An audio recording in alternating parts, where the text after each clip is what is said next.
खसूसी नुमाइंदा पाक अफ़ज़ुबान न्यूज से फजल दयान खान की रिपोर्ट है कि आज 15 सितंबर से मुल्क भर में तालीमी इदारे 9वीं, 10वीं, 11वीं और 12वीं जमात के लिए खुल गए हैं।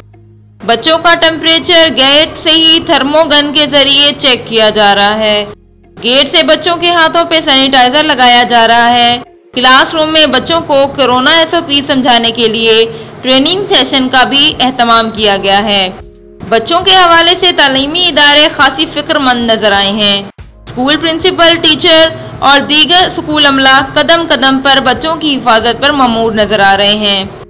हुकूमत से गुजारिश की जा रही है कि जहां जहां पर स्कूल में कोरोना SOPs के हवाले से सहूलतें मुयस्सर नहीं हैं तो वहां पर हुकूमत की तरफ से ये सहूलत फराहम की जाए।